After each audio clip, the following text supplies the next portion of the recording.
তার পিছনে একটা তত্ত্ব আছে, কেন উনি বগলা, সবটাই স্তম্ভিত হয়ে যাবে। এটা কি সত্যি হয়? হ্যাঁ, অবশ্যই হয়, কেন হবে না? অবশ্যই হয়। কি তুমি কোনোদিন চোখের সামনে প্রত্যক্ষ রূপ দেখেছো? হ্যাঁ, মানে একজনের উপরে স্তম্ভন করলে মানে তার উপরে কি হয়? 2024-এই বোধহয় হয়েছে ঘটনাটা। তো তাদের মানে একটা পুরনো বাড়ি তারা কিনেছিল। ধরো দুদিকে দুটো দরজা, যখন এই দরজাটার দিকে যাচ্ছে তখন ওই দরজাটা দুমদুম দুমদুম হচ্ছে, আর ওই দরজা যখন দেখো দুমদুম করে সঙ্গে সঙ্গে ঘুরে গেছে পারে, তখন এই দরজাটা দুমদুম করছে। মারণ যদি করতেই পারো তাহলে শত্রু দেশের উপরে মারণ কেন করে দিচ্ছ? বা শত্রু দেশের প্রাইম মিনিস্টার উপরে কেন মারণ করছো? রুমাবতী আউট অ্যান্ড আউট অলক্ষীমূর্তি, ওনার কোনো ভৈরব নেই, উনি স্বয়ং শিবকে তুলে খেয়ে ফেলেছেন। আজকে দেখো, আমি ওপেনলি বলতে পারি, আমার কিছু যায় আসে না, যে ভদ্রমহিলা তার আমরা সাধারণ মানুষের জন্য সবচেয়ে ভালো উপায় হলো ফটো করলাম। ম্যাক্সিমাম কমার্শিয়াল জ্যোতিষী তারা শাস্ত্র জ্ঞান তাদের নেই এবং তারা শাস্ত্রকে বুড়াঙ্গুল দেয়।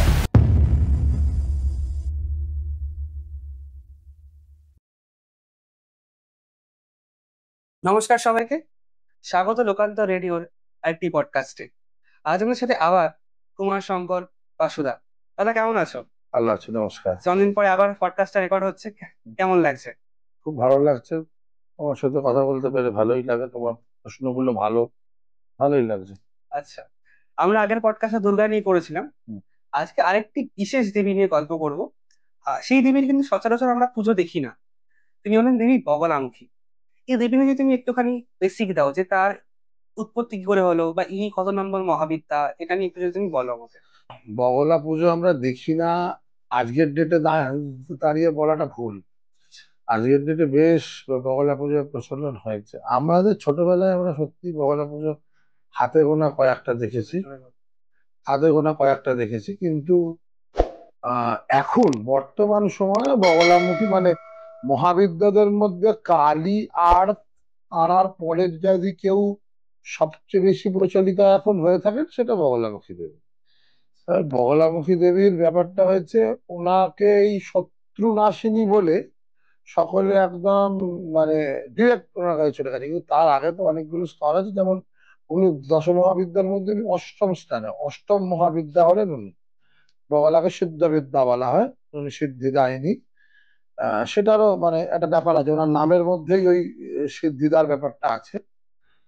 তো সেই কারণে এই বর্তমান তান্ত্রিক জ্যোতিষীদের কল্যাণেই বলবো যে এতগুলো মহাবিদ্যাকে টপকে মানুষ একদম ডিরেক্ট অষ্টম মহাবিদ্যার কাছে পৌঁছে যাচ্ছে। তো এই বগলা নামটার পিছনে একটা তত্ত্ব আছে, কেন উনি বগলা। এই ব, গ আর ল, এই তিনটে বর্ণের মাহাত্ম্য আছে। ব কথার অর্থ হলো বারুণী দেবী, মানে বরুণের শক্তি। বারুণী দেবী স্বয়ং শত্রু সংহারিণী। এবং আরো একটা তত্ত্ব আছে যে উনি কারণ সমুদ্রের মধ্যে আছেন, কারণ সমুদ্রের মধ্যে থেকে ওনার উদ্ভব, সুধা সমুদ্র যাকে বলে। অতএব সেই সেই ক্ষেত্রেই ব অক্ষরটা, গ হলো উনি গণেশাত্ম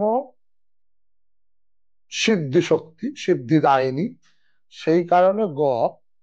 আর লটা হলো বীজদাত্তর পৃথিবী শক্তি, মানে ল বীজটা পৃথিবীর বীজ, মানে উনি ভূমি রূপা বা পৃথিবী রূপা। এই তিনটে জিনিসকে মিলিয়ে বগলা কথাটা এসছে। এইবারে এইখানে একটা বোঝা গেছে বগলামুখী দুটো কথাকে একসাথে করলে কি হয়, যখন মানে এটা আমি তোমাকে ভূতপত্তিগত ব্যাখ্যা বললাম যে বগলা কথাটা কিসে মানে কি মিনিং এ দাঁড়াচ্ছে। আর বগলামুখী মানে যিনি মুখকে স্তম্ভন করেন। ওনার অস্ত্রের মধ্যে অন্যতম হলো উনি শত্রুর জিহ্বা ধরে আছেন। এবার ওই যে জিহ্বা ধরা মানে কি, তার বাক শক্তিকে স্তম্ভন করে দেওয়া। এই বগলামুখী দেবীর আবির্ভাবের পেছনে একটা কাহিনী আছে। সেই কাহিনীটা হলো সত্যযুগে একটা প্রলয়ে, সেই প্রলয়েতে যখন পৃথিবী লয় প্রাপ্ত হবে, এই যে ভূদেবী তো বিষ্ণুর বিষ্ণাত্ম শক্তি, মানে বিষ্ণুর, মানে আমরা চলতি কথায় বলি যে বিষ্ণুর বউ শ্রীদেবী আর ভূদেবী। তো এই ভূমির ওপরে যখন এই সংকট, তখন বিষ্ণু কি করলেন, যে তখন উনি মানে আদ্যাশক্তি মহামায়ার, উনি তো নিরাকার, আদ্যাশক্তি মহামায়া নিরাকার, নিরাকার দেবী স্তব করলেন। তখন উনি পীত হ্রদ, পীত হ্রদের মধ্যে থেকে দেবী আবির্ভূতা হলেন, এবং সেই যে প্রলয়, প্রলয়কে তিনি স্তম্ভিত করলেন, স্তম্ভন করলেন, বিষ্ণুকে সেই শক্তি প্রদান করলেন, বিষ্ণুই সেই প্রলয়কে স্তম্ভন করলো। ঠিক যেমন চণ্ডীতে আমরা মধুকৈটব বধের ক্ষেত্রে দেখতে পাই যে রাত্রি দেবী বিষ্ণুকে মায়াজাল থেকে, মহামায়ার মায়াজাল থেকে যখন বিমুক্ত করলেন, তখন বিষ্ণু সুদর্শন চক্রের দ্বারা মধুকৈটবকে বধ করলেন। ঠিক তেমনি এই বগলামুখী দেবী বিষ্ণুকে স্তম্ভন শক্তি দিলেন, দান করলেন, এবং এই স্তম্ভন শক্তির দ্বারা বিষ্ণু সেই প্রলয়কে স্তম্ভিত করে ভূদেবীকে রক্ষা করলেন। আচ্ছা, সেই কারণে ওই লয়ের তত্ত্বটা, এই যে ব গ লয়ের যে তত্ত্বটা, ঋত্মাত্মক ব্যাপার যেটা, সেইটা ওনার সঙ্গে খুব রিলেটেড। আচ্ছা, এবার বিষ্ণুর সাথে দেবীর একটা খুব ক্লোজ কানেকশন আমরা সব জায়গাতেই দেখতে পাই, সেটা চণ্ডীতেও দেখতে পাই। আমরা যখন ললিতা সহস্র নামে দেখি, তখন বলছে খরাঙ্গুলি নখৎপন্ন নারায়ণ দশাকৃতি, যে দেবীর হাতের 10টা নখ থেকে নারায়ণের 10 অবতার সৃষ্টি হয়েছে। বা এই যে আমরা আমাদের যে বৈদিক বেদের যে পুরুষ সূক্ত, সেটা যে বেদই হোক, ঋগ্বেদীয়, সামবেদীয়, যজুর্বেদীয়, প্রতিটা পুরুষ সূক্তেই প্রথম মন্ত্র যেটা, যে সহস্র শীর্ষ পরীক্ষা সহস্রাক্ষ সহস্রপাত স্বভূমিং বিশ্বত বৃত্পা অত্যাদৃষ্ট সাঙ্গলম, এই সহস্র শীর্ষ বিরাট পুরুষ যে 10 আঙ্গুল জায়গাতে রয়েছেন, এই 10টা আঙ্গুল দেবীরই। দেবী প্রলয়কালে ওনার 10 আঙ্গুলের ওপরে বিষ্ণুকে ধারণ করে বিষ্ণুকে প্রলয়কালে বাঁচিয়ে রাখেন। তার থেকে আবার তার নাভিপদ্ম থেকে নতুন ব্রহ্মার জন্ম হয়, আবার নতুন সৃষ্টি রচনা হয়। এই বগলামুখী দেবীর কাছে যে বিষ্ণু, তিনি বিষ্ণুও কিন্তু অনেক রকম আছে। বিষ্ণু ক্ষীরদক্ষায়িত বিষ্ণু, গর্ভদক্ষায়িত বিষ্ণু, কারণ দক্ষায়িত বিষ্ণু। এই বগলামুখীর কাছে যে বিষ্ণু আছে, তিনি কারণ দক্ষায়িত, কারণ ওই কারণ সমুদ্র থেকে বা ওই পীত হ্রদ থেকে বগলামুখী দেবীর আবির্ভাব হচ্ছে। আচ্ছা, আচ্ছা, বিষ্ণুর এত রূপ জানতাম না। এটা বিষ্ণুর ওই ওই মানে সেই দুর্গার ব্যাপারের মতো ব্যাপার, এখানে বিষ্ণু একটা পদ। আচ্ছা, ঠিক আছে, যে বিষ্ণু যে ওইখানে, যার নাভি পদ্ম থেকে যে ব্রহ্মা উৎপন্ন হয়েছে, সেই ব্রহ্মা যে সৃষ্টিটা তৈরি করছে, সেই সৃষ্টির বিষ্ণু উনি। এরা অনন্ত কোটি ব্রহ্মাণ্ড নায়িকা হলেন দেবী ললিতা মহাত্রিপুর সুন্দরী। উনি এই অনন্ত কোটি ব্রহ্মাণ্ডের নায়িকা, এবং এই অনন্ত কোটি ব্রহ্মাণ্ডের জন্য আলাদা আলাদা বিষ্ণু, আলাদা আলাদা ব্রহ্মা, আলাদা আলাদা শিব সবাই আছে। আচ্ছা, এবং এই সবার অধিষ্ঠাত্রী দেবী উনি একা, ললিতা। উনি পুরোটাকে চালাচ্ছেন। আচ্ছা, আচ্ছা, ললিতার পুজো তো আমরা সাধারণত দেখি থাকি শ্রীকুল সম্প্রদায়। শ্রীকুলের মূল উপাস্য দেবী উনি, তার মানে উনি শুধু শ্রীকুলের আরাধ্য তা নয়। আমাদের সমাচারে কালীকুলে ওনার সম্পূর্ণ পূজা পদ্ধতি আছে, এবং আমরা করি। যেটা তুমি বলতে পারো, হ্যাঁ ওখানে জিনিসটা অনেকটা বেশি এক্সপোজড, বা লোকে জানতে পারে, তার মানে কালীকুলে বা আমাচারে শ্রীবিদ্যার পূজা নেই তা না, সবই আছে। আচ্ছা, শ্রীবিদ্যার সাথে অনেকজন কামাখ্যারও তুলনা করে, যে উনি হয়তো কামাখ্যা। কামাখ্যা দেবীর এটার ওপর আমার একটা পডকাস্ট আছে, দেখলে বুঝতে পারবে। কামাখ্যা মূলত 6টা দেবীর সমষ্টিগত রূপ।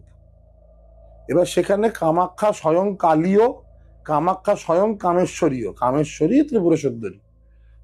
সেটা একটা ভাস্ট চ্যাপ্টার, সেটা নিয়ে বলতে গেলে তাহলে আরো অনেকটা অন্য ব্যাপার, অন্যদিকে চলে যাবে। আচ্ছা, ঠিক আছে, তো অতএব কামাখ্যা দেবী হলেন 6 জন দেবীর সমষ্টিভূত রূপ। বুঝতে পেরেছি। তো বগলামুখী দেবী, ইনি, যারা তুমি এক্ষুনি আগে বলছিলে যে সবাই স্কিপ করে বগলামুখীতে স্কিপ চলে করে যায়। কারণ ব্যাপারটা হচ্ছে বগলা তত্ত্বটা, তুমি যেটা প্রশ্ন করেছিলে আমায় যে বগলা তত্ত্ব নিয়ে কথা বলতে, বগলা তত্ত্বটা অনেক গভীর। আর এখানে এই যে শত্রুনাশিনী মূলত আমাদের শত্রু কারা? আমাদের মূল শত্রু আমাদের যে ষড়রিপু, তারাই আমাদের মূল শত্রু। একটা সাধক যখন সাধন করতে করতে আসছে, তার যে ষড়রিপুর দ্বারা যে পীড়ন, তার শারীরিক পীড়ন, সেই পীড়নটাকে উনি সেই পীড়া থেকে সাধককে উনি মুক্ত করেন। এটা হলো ওনার মূল তত্ত্ব। এইবারে জাগতিকভাবে চিন্তা করতে গেলে উনি তার ভক্তদের এই সমস্ত যত রকমের পীড়া আছে বা শত্রু দ্বারা যে পীড়া তাদের সাধন হয়, সাধিত হয়, শত্রুরা যে যে ধরনের গন্ডগোল তাদের জীবনে তৈরি করে, মামলা মোকদ্দমা হানা টানা, এইগুলোর থেকে এটা জাগতিক তত্ত্ব, জাগতিক ভাব। তবে আধ্যাত্মিক চেতনা যার হয়েছে, সে ওনাকে তার নিজের শরীরের ষড়রিপুর সেই শত্রুদের ধ্বংসকারিণী হিসেবেই পূজা করবেন। আচ্ছা, আর অনেক সময় দেখি যে কোর্ট কেস হলে বগলামুখীর কাছে ছুটে যাচ্ছে। ওই তো তার কারণ তো ওটাই, যে কোর্ট কেস সে তো তোমার শত্রু, জাগতিক ভাবে সে তোমার শত্রু, সেই শত্রুকে উনি স্তম্ভন করে দিচ্ছেন। সে থেমে যাবে, সে আর চলতে পারবে না, বাক শক্তি স্তম্ভিত হবে এবং তার নিজের চলন শক্তি সবটাই স্তম্ভিত হয়ে যাবে। এটা কি সত্যি হয়? হ্যাঁ, অবশ্যই হয়, কেন হবে না, অবশ্যই হয়। কি তুমি কোনোদিন চোখের সামনে প্রত্যক্ষ নোট হ্যাঁ, দেখেছো? হ্যাঁ। মানে একজনের উপরে স্তম্ভন বলে মানে তার উপরে কি হয়? কিছুটা ধরো সে কনস্ট্যান্ট যে তোমার পিছনে লেগে যাচ্ছে, সেই ইচ্ছেটাতে চলে যাবে। আচ্ছা, বুঝলে, স্তম্ভন মানে সে একটা পাথরের মূর্তি হয়ে দাঁড়িয়ে পড়বে এরম না ব্যাপার আছে। বিষয়টা হচ্ছে যে তোমার পিছনে লাগার যে টেন্ডেন্সিটা, সেটা চলে যাবে তার। তাহলে কোর্ট কেসের সাথে এটার সম্পর্ক কি? মানে আমি দেখি কিছু একটা সমস্যা, কোর্ট কেস বা কোন রকম ধরো কোন রকম লিগাল প্রবলেম, জমি দেখো, জমাদের এখন সমস্যা। এখন বর্তমানে আগে যেমন ছিল কি, আগে রাজাদের যারা শত্রু হতো, রায় আগে তাদের মেরে দিত। এখন তো আর মারা যায় না, এখন পুরো লিটিগেশনটাই কোর্টে যায়। মানে তোমার জীবনে যা সমস্যা, সেই সমস্যাটা কোর্টে যায়। মানে সে আগেকার দিনে লোকেরা বলতো তো তোর বাড়িতে মামলা ঢুকুক, মামলা ঢোকা মানে যে তার চেয়ে বড় শত্রু আর কিছু নেই জীবন। তো ওই শত্রুকেদের স্তম্ভন করার জন্য, যাতে এই কেসটা তারা জিতে যায় বা এই লিটিগেশন থেকে তারা বেরিয়ে যায় বা এই ধরনের সমস্যা থেকে বেরিয়ে যায়, সেই কারণেই বগলামুখীর প্রয়োগ আদি বা পূজা আদি করা হয়। আচ্ছা, আচ্ছা, আমরা দেখি জ্যোতিষ শাস্ত্রে যে এই গ্রহের এই ইষ্ট দেবতা, দেবলামুখীর ইষ্ট দেব মানে কোন গ্রহের ইষ্ট দেবতা হলো বগলামুখী, মঙ্গল। মঙ্গলের। মঙ্গলের ইষ্ট দেবী হলেন বগলামুখী। এবং বগলামুখী দেবীর আরো একটা এই বর্তমানে প্রচন্ড, মানে বগলা দেবীর প্রতি মানুষের ঝোঁকটা আরো বেড়ে গেছে। তার কারণ হলো এই এত ম্যারেজ রিলেটেড প্রবলেমস এর জন্য। কারণ ডিভোর্সের সংখ্যা প্রচুর বেড়ে গেছে, সেটার অনেক সামাজিক অ্যাসপেক্ট আছে, অ্যাঙ্গেল আছে। কিন্তু মানুষ যেটাকে জ্যোতিষশাস্ত্র মতো ধরে, যে মঙ্গলের কারণে একটা মানুষের ম্যারেড লাইফে ডিস্টারবেন্স আসে, এটা একটা অ্যাস্ট্রোলজিক্যাল অ্যাসপেক্ট। এবার যে কারণে আমাদের এই এই বিবাহ বহির্ভূত সম্পর্ক বা বিবাহ বিচ্ছেদ এইগুলো যখন এতটা বেড়ে যাচ্ছে, সেই কারণে জ্যোতিষীরা মঙ্গলের প্রতিকার করার জন্য খুব উদ্গ্রীব হয়ে যাচ্ছে। এবং মঙ্গলের ইষ্ট দেবী বগলামুখী, সেই কারণে ওনার প্রতি ঝোঁকটা মানুষের আরো বাড়ছে, যে একটা মঙ্গলের প্রবলেম হলো, একটা বগলামুখী কবচ টবচ ধারণ করলে সেই সমস্যাগুলো থেকে। এবার যারা ধরো এই সমস্ত এই অ্যালিমানি বা এই খোরপোশ বা মামলা টামলা, মানে বিবাহ রিলেটেড কোর্ট কেসে জড়িয়ে আছে, তাদের ক্ষেত্রে বগলা প্রয়োগ আরো অনেক বেশি ফলপ্রদ। কারণ সেই ক্ষেত্রে তার ম্যারেড লাইফের সমস্যা মেটাবে এবং তার কোর্ট কাচারি এইসব সমস্যা মেটাবে ওই একটাই ঠাকুর। আচ্ছা, আচ্ছা, আমরা দেখি যে কিছু কিছু অ্যাস্ট্রোলজাররা বলে যে সমস্যা হলে এই দেবতার বীজ মন্ত্র জপ করো বা মন্ত্র জপ করো। বগলামুখীর বীজ কি জপ করা যায় বাড়িতে পিতার? না, না, কোন মহাবিদ্যার মন্ত্রই দীক্ষা বা প্রপার সংস্কার ছাড়া জপ করা যায় না। এবং করলে তাতে ক্ষতি হবে, ভালো কিচ্ছু হবে না, একদমই ক্ষতি হবে। আর অনেকজন তো ইউটিউব থেকে এখন বের করে নিল বকাবকি জব করে, বলছে আমার তো এরকম সমস্যা ছিল, এই সমস্যা ঠিক হয়ে গেছে। পরে বুঝতে পারবে কি কি সমস্যা হবে, সেটা পরে বুঝতে পারবে। সেটা সমস্যা ঠিক হয়েছে ওই, মানে ওই ওই- ওখান থেকে, ফেসবুক থেকে বা ইউটিউব থেকে বগলামুখী মন্ত্র নিচ্ছে, আর এরা সেই সমস্যার সমাধান হওয়ার ছিল তাই হয়েছে। আর এই যে পাপটা সে করছে, সেটার ফল সে পরে পাবে, সে বুঝতে পারবে। আচ্ছা, এটাকে তুমি পাপ বলে ধরছো কেন? মানে শাস্ত্র তাই বলছে যে এরকম অনধিকারীর এইসব মন্ত্র উচ্চারণ করার অধিকার নেই, সেই কারণে।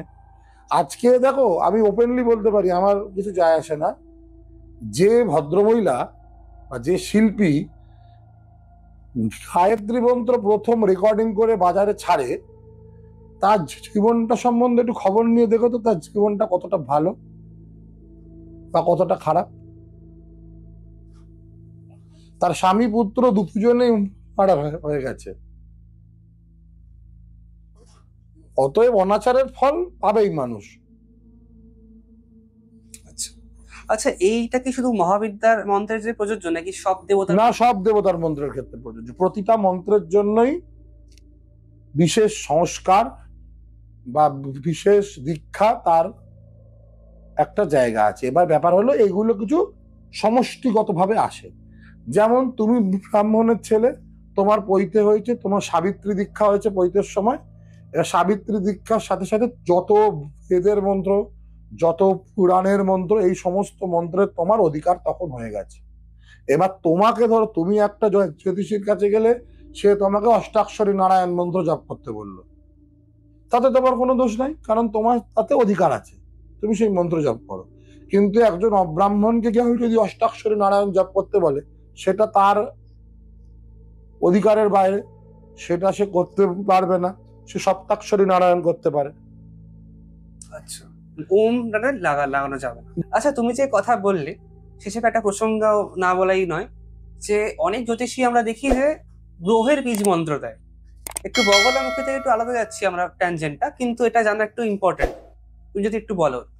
গ্রহের বীজ মন্ত্র দিতে মানে এখানেও তো অধিকারী অনধিকারীর বিষয় আসছে। আমি যাকে মন্ত্রটা জপ করতে দিচ্ছি, সে কি সেই মন্ত্র জপের অধিকারী, সেটা তো বিচার করতে হবে আমার। এবার তুমি যে বলছো জ্যোতিষী, জ্যোতিষীর মধ্যেও অনেক ভাগ আছে। ম্যাক্সিমাম কমার্শিয়াল জ্যোতিষী, তারা শাস্ত্র জ্ঞান তাদের নেই, এবং তারা শাস্ত্রকে বুড়ো আঙুল দেখায়। এই কৌশিক অমাবস্যায় আমি তারাপীঠে ছিলাম, সেইখানে আমি যা কালীর ধ্যান মন্ত্র শুনেছি না, আমার শরীর খারাপ করছিল শুনে। তারা তো অনেক দূরের কথা, কালীর ধ্যান মন্ত্র শুনে আমার শরীর খারাপ করছিল। তো ওরা ওখানে গিয়ে লোকের থেকে লাখ লাখ টাকা নিয়ে যজ্ঞ করছে, তা বলে কি ওরা ঠিক করছে? কোনোটাই ঠিক হচ্ছে না,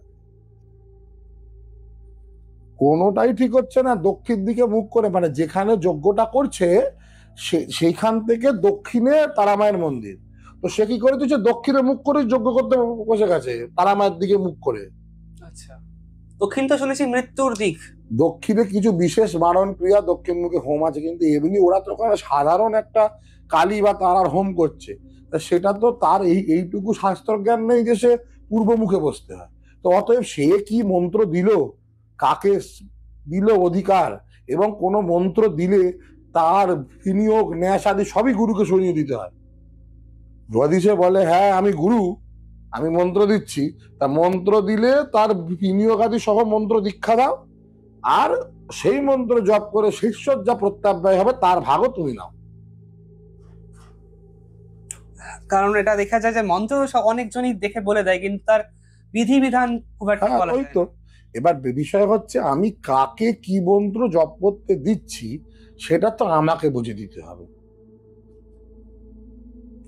আচ্ছা, আমি কাউকে রাম নাম বা দুর্গা নাম জপ করতে বলতেই পারি, সেখানে কোনো অপরাধ নেই, সেটা সকলের জন্য।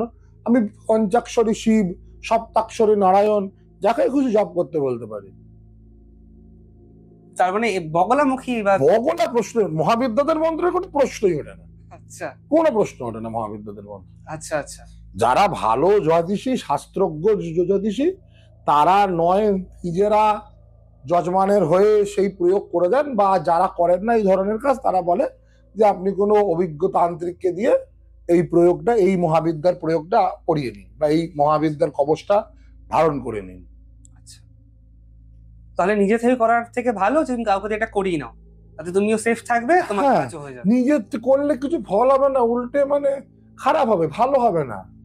শাস্ত্রকে অবমাননা করে কোনোদিনই কোনো সুফল পাওয়া যায় না, আর অর্ধেকটা শাস্ত্র মানা যায় না। আমি শাস্ত্রের যে মন্ত্র আছে সেটা মানছি, কিন্তু সেই মন্ত্রের জন্য যে সংস্কার দরকার সেটা মানছি না, সেটা হতে পারে না। অনেক লোক আছে অশৌচ মানে না, শ্রাদ্ধ করে, কোনো মানে নেই। কারণ যে শাস্ত্রে অশৌচের কথা লেখা আছে সেই শাস্ত্রেই শ্রাদ্ধের কথা লেখা আছে। তো সেখান থেকে আমি সুবিধাবাদী শাস্ত্র করলাম, যে আমার যেটা অসুবিধে আমি সেইটা করলাম না, আর যেটা সুবিধেবাদ সেটা আমাকে লোক দেখানি করতে হবে সেটা আমি করলাম, সেটা তো ঠিক হলো না। আচ্ছা, বগলামুখী কি ছবি বাড়িতে রাখতে পারি, গিয়ে ফুল মালা ইত্যাদি ধূপকাঠি দিতে পারি? হ্যাঁ, তাতে কোনো সমস্যা নেই। সব মহাবিদ্যার নয়, বগলার ছবি একটা হলুদ কাপড় পেতে তার উপর মা বগলার ছবি রেখে তাতে হলুদ ফুলের মালা, হলুদ মিষ্টি, মাকে সর্বমঙ্গল মঙ্গলে বা শরণাগত দিতিরাট্ট বলে প্রণাম করা, ধূপ দ্বীপ দেখানো যেতে পারে, কিন্তু এই পর্যন্তই। আচ্ছা, সেটা কিন্তু এই পর্যন্তই, যে শরণাগত দিনার্থ, আমি তোমার কাছে শরণাগত, আমি তোমাকে সমর্পণ করলাম আমার সবকিছু, তুমি আমার মঙ্গল করো, মা, এই পর্যন্ত। এর বেশি ইউটিউব দেখে কিছু না, যা করবে তাতে ক্ষতি হবে। আচ্ছা, এই এই এই মানে আমি তোমাকে বলতে শুধু বগলার জন্য, যেমন তারার কিন্তু ছবিও বাড়িতে রাখতে নেই, আসছিলাম, বা ছিন্নমস্তার ছবিও বাড়িতে রাখতে নেই, সেটা পুরো বিপরীত ফল দেবে। কিন্তু যখন তুমি সেটা বগলা হবে বা কমলা হবে বা কালী হবে, সেই ক্ষেত্রে এইগুলো খুব একটা সমস্যা হয় না। আচ্ছা, বুঝতে পেরেছি। মানে কিছু কিছু দেবতা আমি রাখতে পারি, কিছু রাখতে পারি না। আচ্ছা, বগলামুখীর কি নির্দিষ্ট কোনো ভৈরব আছে? হ্যাঁ, আছে। তার কি যদি জানতে পারি। এবার বগলামুখী ভৈরব, ধরো ত্রিভুজা বগলার ভৈরব বলছি একবক্ত্র মহারুদ্র। একবক্ত্র মহারুদ্রের ক্ষেত্রে একটা ধ্যান, একটা বীজ দেওয়া হয়েছে। আবার ঊর্ধ্ব আমনার যে বগলা আছে সেই ক্ষেত্রে মৃত্যুঞ্জয় শিবকে তার ভৈরব বলা হচ্ছে, সেই মৃত্যুঞ্জয়ের মন্ত্র আলাদা আছে। এইরকম ভৈরব দশমহাবিদ্যার প্রত্যেকেরই আলাদা আলাদা ভৈরব আছে। আচ্ছা, তো বগলার সাধনা করার সময় কি আপনারা এই ভৈরবের সাধনা করে থাকেন একসাথে? হ্যাঁ, শিব এবং শক্তি, প্রকৃতি এবং পুরুষ, এই দুটো একসাথে মিলিত না হলে কোনো কিছুই সৃষ্টি হওয়া সম্ভব না। তা আমার সাধনাকে যদি ফলপ্রসূ হতে হয়, আমি যদি সাধনাকে যদি আমি মনে করি সেটা ফলপ্রসূ হবে, সেখানে শিব শক্তি উভয়ের সাধনই প্রয়োজন। আচ্ছা, একা কোনো সাধন করে কোনো লাভ হবে না, মানে এটা হয় না। যে কালী মন্ত্র জপ করে তাকে মহাকাল মন্ত্র জপ করতেই হয়। মহাবিদ্যা নিয়ে যখন আমরা কথা বলছি, একটি তো বিশেষ মহাবিদ্যা আছে ধূমাবতী। আচ্ছা, এনাকে যদি একটু বলতেন। এবং একটা জানতে চাই যে আজকাল তো সবই অ্যাভেলেবেল ইউটিউবে, মন্ত্রফন্ত্র, এই ধূমাবতীটা কতটা বাড়িতে করা যায়, করা যায় না, এবং এনাকে নিয়ে তুমি একটু ডিটেলে বলো। ধূমাবতী আউট অ্যান্ড আউট অলক্ষ্যে মূর্তি, এবং কোনোভাবেই সাধারণ মানুষের উপাস্য বাড়িতে ছবি রাখা, কারণ সাধকের ক্ষেত্রে ওনাকে বলছে যে সাধকও ওনার পুজো শ্মশান ভূমিতে বা শূন্যাগারে করবে বা শিবালয়ে করবে, এর বাইরে কোথাও ওনার পুজো হবে না সাধকের ক্ষেত্রে। এবং অন্য মানুষের ক্ষেত্রে, মানে সাধারণ মানুষের ক্ষেত্রে ওনার ছবিও রাখা যাবে না, ওনার ছবি দেখাও যাবে না, কারণ উনি সাক্ষাৎ অলক্ষ্মী স্বরূপা। এবং ওনার মূর্তির যে তত্ত্ব সেটা খুব গাঢ় তত্ত্ব, সেটা বুঝতে হয়। আমাদের এই ধান চাষ হয়, ধান কাটার পরে তো আমরা দেখবে ওই ক্ষেতে আগুন লাগিয়ে দেওয়া, ওই খড়গুলো যে পড়ে থাকে, ওই আগুনের যে ধোঁয়া, ওই ধোঁয়ার মধ্যে থেকে উনি আবির্ভূতা হয়ে আবার পরবর্তীকালে চাষের জন্য যে ধানের বীজ, সেটা উনি ওনার ওই কুলে সংগ্রহ করে রাখেন। আচ্ছা, উনি সংহার থেকে সৃষ্টিতে যাওয়ার, এটা ওনার মূর্তি তত্ত্ব, যে সংহারের পরে যে আবার নতুন সৃষ্টি হবে, সেই নতুন সৃষ্টির বীজ উনি সংরক্ষণ করে। কিন্তু উনি এতটাই উগ্রাতে উগ্র সংহার মূর্তি, এবং ওনার এমনই প্রভাব যে সাধারণ মানুষ যদি ইউটিউব দেখে বা অন্য কিছু করে ওনারা কোনো রকম কিছু করার চেষ্টা করে, তার মৃত্যু অবশ্যম্ভাবী, কেউ আটকাতে পারবে না। মানে একদম সে মৃত্যু। একদম মৃত্যু হবে, কোনো অন্য কিচ্ছু না, মৃত্যু হবে, অপমৃত্যু হবে, শুধু মৃত্যু না, অপমৃত্যু হবে। ওনার কোনো ভৈরব নেই, উনি স্বয়ং শিবকে গিলে খেয়ে ফেলেছেন, ওই জন্য উনি বিধবা স্বরূপা। মানে শিবও ওনার তেজ সহ্য করতে পারে না, উনি এমন। আচ্ছা আচ্ছা, তুমি এই যে ধূমাবতীর কথা, তোমার কি ধূমাবতী রিলেটেড কোনো ভয়ানক এক্সপিরিয়েন্স আছে? দেখো, ধূমাবতী প্রয়োগাদি আমি দেখেছি বা করেছি, এবং সেই জায়গাগুলোর থেকে দেখেছি, এবং খুব মানে এর যে এফেক্ট গুলো হয়, সেই এফেক্ট গুলো খুব সাংঘাতিক। ধূমাবতী প্রয়োগ আমরা চট করে কারোর ওপর করি না, কিন্তু কিছু কিছু ক্ষেত্রে তো করতে হয়। কোন সিচুয়েশনে ধূমাবতীর প্রয়োগ করতে হবে? যখন ধরো শত্রু তোমাকে মানে আর টিকতে দিচ্ছে না, পারছো না, একদম শেষ, মানে নয় তোমাকে তাকে মারতে হবে, নাহলে তোমাকে মরতে হবে, সেরাম জায়গায় গেলে তখন ধূমাবতীর প্রয়োগ করা ঠিক। আচ্ছা আচ্ছা, ভূত প্রেতের যে সমস্যা হয়, যখন কারো হয়তো ভূত প্রেত আছে, সঙ্গে সঙ্গে হয়তো কোনো তান্ত্রিক সে ডাকতে পারছে না এই মুহূর্তে, তখন কি ধূমাবতীর সে কিছু করতে পারে? না না, ধূমাবতী সঙ্গে এই ভূত প্রেত তাড়ানোর কোনো ব্যাপার নেই। ভূত প্রেত তাড়ানো সাধারণ মানুষের জন্য সবচেয়ে ভালো উপায় হলো বটুক ভৈরব। আচ্ছা, এই বটুক ভৈরবের ছবি বা হনুমানজির ছবি, হনুমান চাল্লিশা পাঠ, রাম নাম জপ, দুর্গা নাম জপ, এগুলো সাধারণ মানে মানুষের জন্য একদম ভালো। এবং ভৈরবের মন্ত্রের ক্ষেত্রে অতটা নেই, যে কোনো একজন গুরু, যিনি মন্ত্র উপদেশ করার অধিকারী, তার থেকে শুধুমাত্র বটুক মন্ত্র শুনে সেটা জপ করলেও ফলপ্রদ হবে।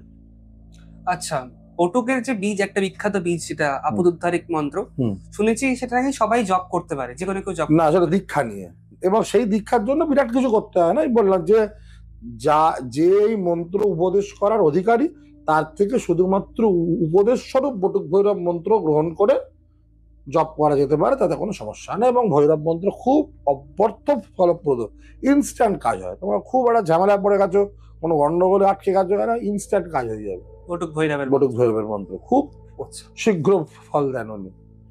আচ্ছা, আমরা যেটা কথা বলছিলাম, এই ধূমাবতীর প্রয়োগটা কোন সময় করা উচিত বা কোন সময় করা হয়? ধূমাবতীর প্রয়োগ মানে তুমি কি তিথি নক্ষত্রের কথা জিজ্ঞাসা করছো, বা কি কারণে করা হয়? কারণে করা হয়। কারণটা তোমাকে তো বললো, যে যখন ডু অর ডাই সিচুয়েশন হবে। আচ্ছা, শুধু শত্রুনাশের জন্য? হ্যাঁ, আর একটা আছে কেতু প্রতিকার বলতে, সেই ক্ষেত্রে শুধু ধূমাবতীর কবচ প্রয়োগ হবে। আচ্ছা, কেতুর ইষ্ট দেবী হলেন ধূমাবতী, তো সেই ক্ষেত্রে শুধু ধূমাবতীর কবচ প্রয়োগ হবে, অন্য কবচ সংস্কার করা হবে, কবচ প্রয়োগ হবে, আর কিছু নয়।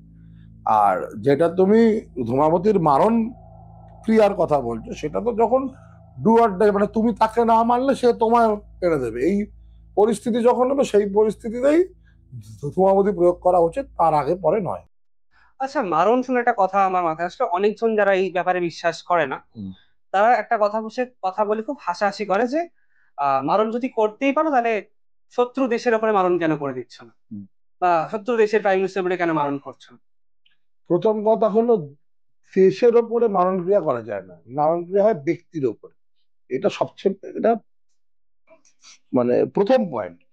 দ্বিতীয় পয়েন্ট হচ্ছে, আমি যার ওপরে প্রয়োগ করছি, যে কোনো প্রয়োগ, শুধু মারণ বলে না, খুশিকরণ হতে পারে, স্তম্ভন হতে পারে, উচাটন হতে পারে, মানে শটকর্ম যার ওপরে আমি করছি, তার সাথে আমার কিছু না কিছু ভাবে যোগাযোগ বা কানেকশন থাকা প্রয়োজন। ধরো এখানে একটা অন্য দেশের প্রধানমন্ত্রী, সে আমার কেউ হয় না, বা তার সাথে আমার কোনো দেখা সাক্ষাৎ নেই, কোনো যোগাযোগ নেই, কিছুই নেই, আমি কি তার উপর প্রয়োগ করলে সেই প্রয়োগ কাজ হবে? কোনোদিন হবে না। আমার সঙ্গে তার কিছু না কিছু লিঙ্ক তো থাকতে হবে, তাকে অন্তত সে কিছু না করুক, তাকে আমার সাথে ব্যক্তিগতভাবে শত্রুতাটা অন্তত করতে হবে। আচ্ছা, মানে এটা পার্সন টু পার্সন হবে এরকম? না, হ্যাঁ, এরা মাসের ওপর হয় না এগুলো। আচ্ছা, মাসের ওপর একমাত্র স্তম্ভন বিদ্যা প্রয়োগ হয়। এটা কি তাহলে আমরা যুদ্ধের সময় ব্যবহার করি না কেন তাহলে? আগে করা হতো, না করার কোনো কারণ নেই। কারণ হচ্ছে, দেখো এখন ইসরো রকেট লঞ্চ করার আগে তিরুপতি মন্দিরে বা কামাক্ষী মন্দিরে পুজো দিয়ে রকেট লঞ্চ করেছে। তো তারা তো অন্তত এইটুকু জানে যে এই মানে সুপার ন্যাচারাল বলে কিছু একটা আছে, সেই কারণেই তারা গেছে পুজোটা দিতে। ঠিক তেমনই আগে এই মঙ্গলের সাথে, ঠিক মঙ্গলের যেমন ইষ্ট দেবতা বগলামুখী, তেমন অধিদেব দেবতা হলো স্কন্দ মানে কার্তিক। ঠিক আছে, অতএব এই যে স্তম্ভন বিদ্যা সেটা কার্তিকের মাধ্যমে হয়। তো আগেকার দিনের সৈন্যরা যুদ্ধে যাওয়ার আগে কার্তিকেরও পূজা করতেন, কিন্তু সেটা বলবীর্যের জন্য করা হতো বা এই স্তম্ভন বিদ্যা প্রয়োগের জন্য করা হতো। এখন মানে মানুষের মধ্যে সেই আস্থাটা নেই বা সেই কর্মকাণ্ড ক্রিয়াকাণ্ড তারা জানে না, সেই কারণে এটা হয়। যাদের করার তারা ঠিক করে। তুমি কি ভাবছো যে এই মানে আমি নাম করে বলবো না, আমি এরকম এরকম জানি যে পলিটিক্যাল পার্টির বড় বড় নেতারা তাদের সবার এক একজন মানে তান্ত্রিক তন্ত্র সাধক ধরা আছে। তারা ইলেকশনের সময় এই সময় সব প্রয়োগাদি, শুধু প্রয়োগ না, লক্ষ লক্ষ টাকা খরচ করে প্রয়োগ করে এবং সেগুলো ফলপ্রসূ হয়।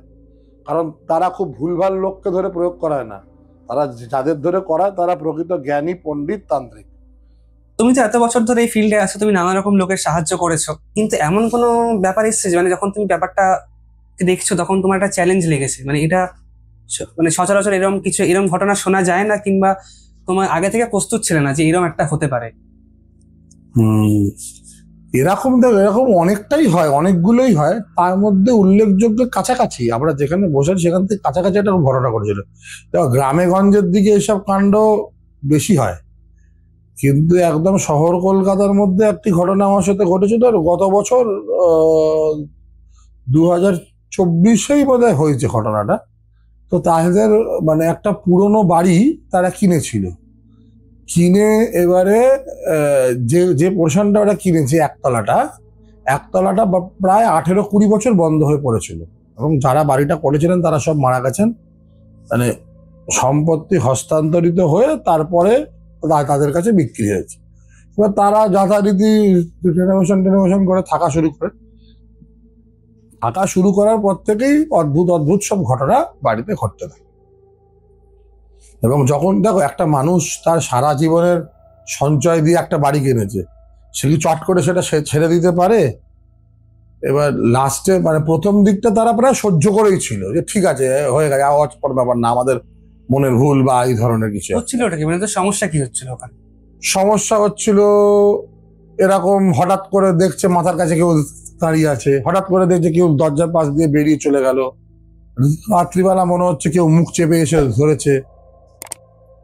আচ্ছা, এইবারে যখন জিনিসটা একটা এক্সট্রিম পর্যায়ে পৌঁছয় তখন তারা একজনের মারফত আমার সাথে যোগাযোগ করে।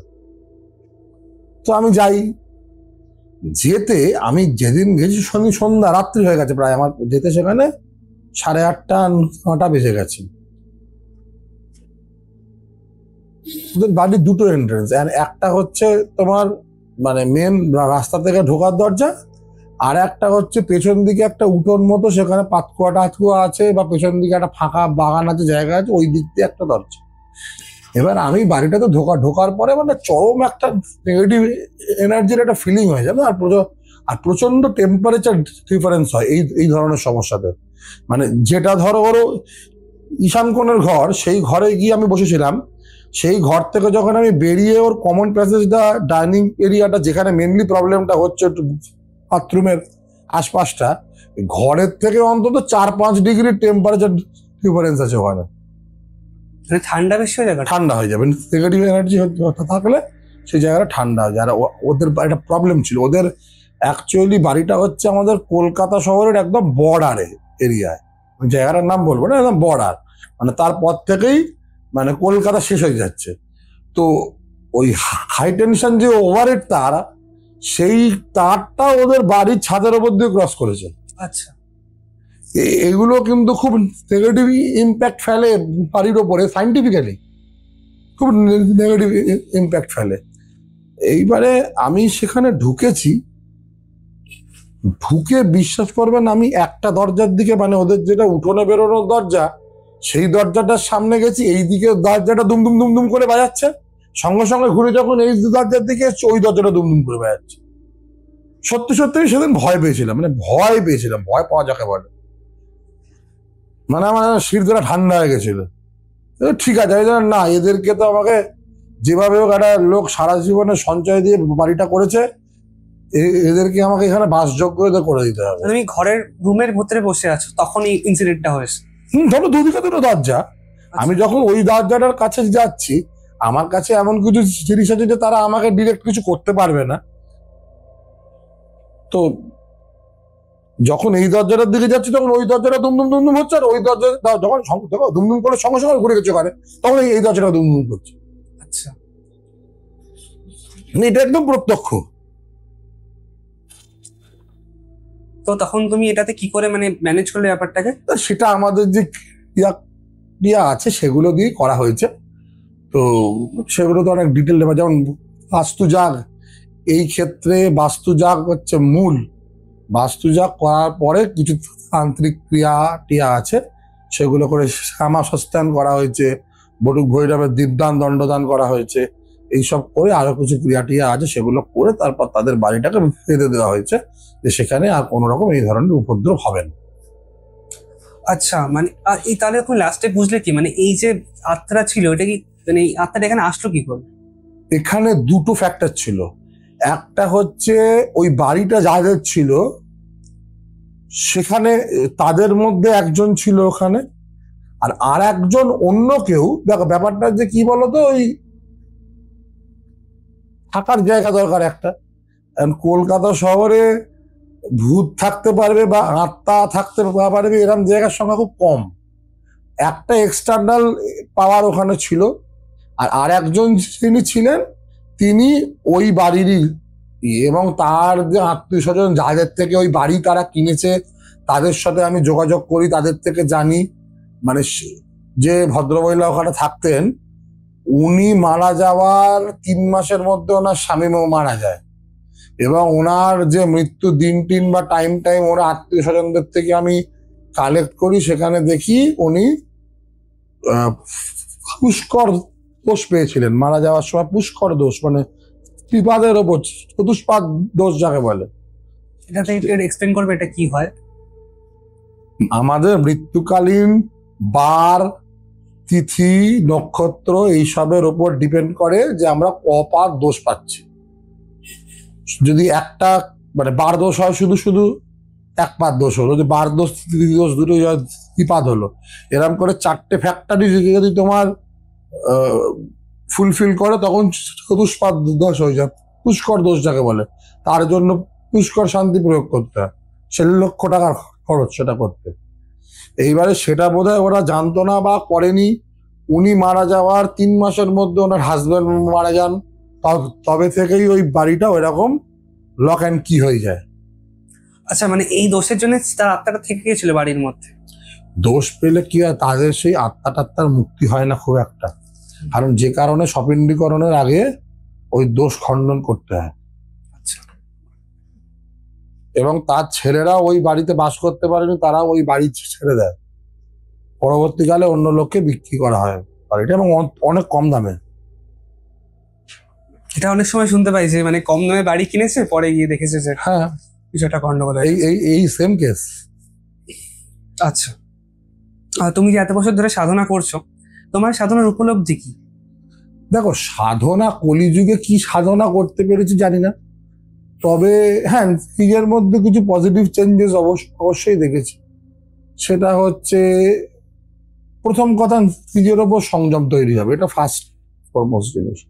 যে এটা আমার চাই, এটা লাগবেই, এটা খাবই, ওটা পরবই, বা এত টাকা আমার দরকার, বা এটা আমাকে কিনতেই হবে, এর ওপর রাগ হচ্ছে কি আমি মারবই, এই জিনিসটা প্রথমত তোমার মধ্যে থেকে চলে যাবে। তোমাকে লোক স্তুতি করলো, তোমার নামে লোক নিন্দা করলো, তোমাকে দুটো খারাপ কথা বললো, ভালো কথা বললো, তোমার কিছুতেই কিছু যায় আসবে না।